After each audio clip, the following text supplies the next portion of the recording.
Throughout the Second World War, there were a number of war crimes that were carried out by the SS or the German army. Across different theatres of war, execution and slaughter took place, and after the conflict, a number of generals and commanders were brought to justice for this. Many more, though, escaped any form of punishment, but at times the Germans had a tendency to kill their prisoners of war. Following D-Day, for example, there were a number of atrocities committed against Canadian soldiers, and these became known as the Normandy Massacres. In different parts of Normandy, Canadians who had been captured following landing on Juno Beach were slaughtered at the hands of German generals and officers. But one horrific series of executions that were carried out in 1940 was the Chasselay Massacre, and it was a shocking crime that showed how evil the Germans could be. Join us today as we look at the executions of the soldiers ran over by tanks. And as always, to support our channel, please make sure to subscribe.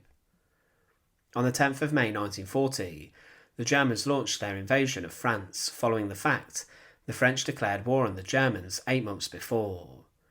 The Germans, to begin with in the early stages of the Second World War, were focused on taking Poland and seizing control of it, but after this they turned their attention to the west and towards France.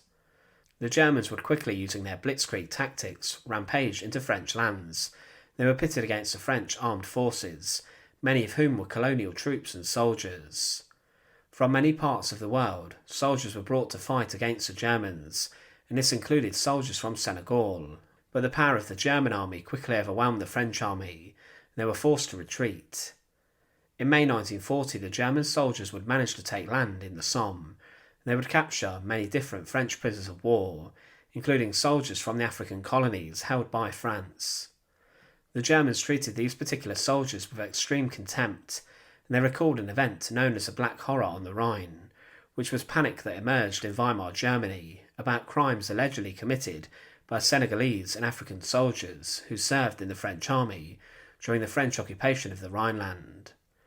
The right-wing press propagated these rumours, and Hitler himself would blame the Jews for bringing the Senegalese into the Rhineland area. Some of the propaganda that emerged in not just Germany, but other lands regarding this, was shocking and horrific, and many German soldiers who captured African soldiers fighting for the French would decide to treat them awfully.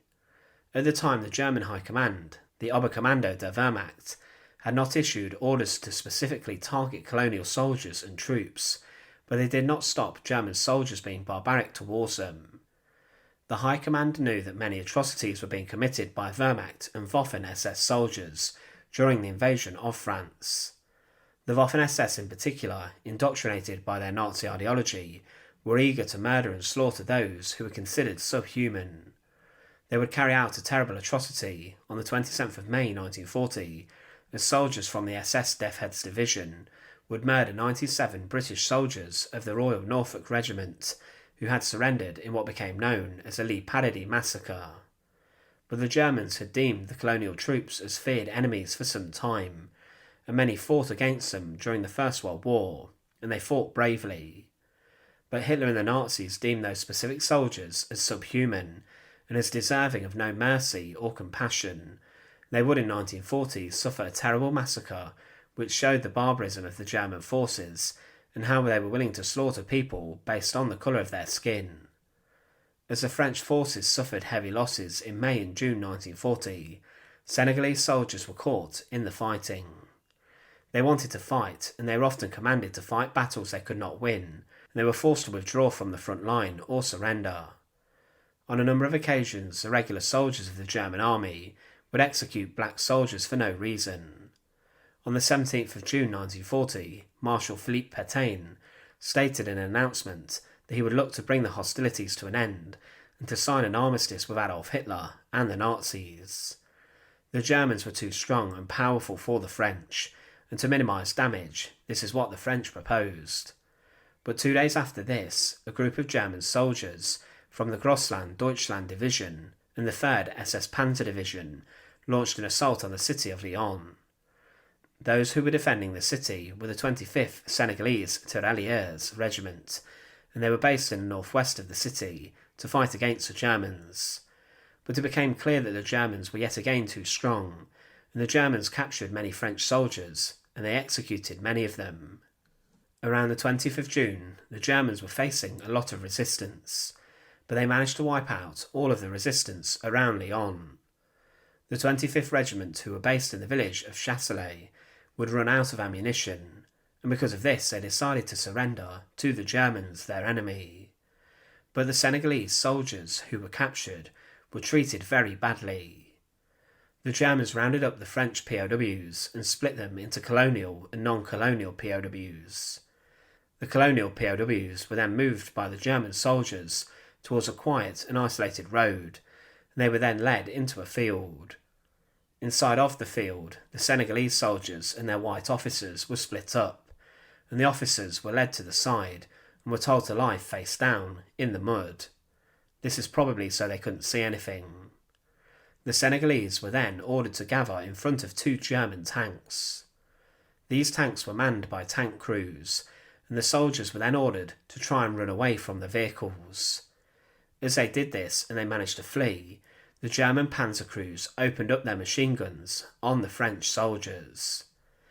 Many of the men were killed there and then, as the machine guns sprayed into them, but there were many who were injured and wounded, and many also lay dying. The tank crews then took matters further into their hands, and they drove their tanks and vehicles over the wounded men, killing them and mutilating them horrifically. The soldiers who committed the massacre were seen beforehand looking relaxed and calm before they committed the terrible action. One German soldier shot and wounded a French officer, but the white French prisoners of war were unharmed and were marched away. These were then sent to prisoner of war camps, but after the massacre, the German soldiers ordered the local people not to bury the bodies, and one said, "The German Army Command does not like and expressly prohibits the decoration of the graves of these soldiers." But when the Germans moved on, the men were then buried inside of a mass grave. Later a cemetery would be made commemorating those men who were slaughtered, and the bodies of 188 soldiers were buried there, as many more massacres were carried out similarly to the crimes of Chasselay. But the crimes that were carried out that day inside of the French field were compounded by the Nazi beliefs on race and their ideology. It was a brutal slaughter, as the men were mown down by machine gun fire. They were then ran over by tanks from the Panzer Division. It was a terrible and horrific sight and scene, and it showed how evil the German army could be. These men should have been taken as prisoners of war, but there were many other crimes committed by the Wehrmacht and the SS as the Second World War continued, and in particular on the Eastern Front. They would be responsible for the deaths of millions in the deadliest conflict that the world and history has ever seen. Thanks for watching. To support our channel, please make sure to subscribe, and once again, thank you so much for watching.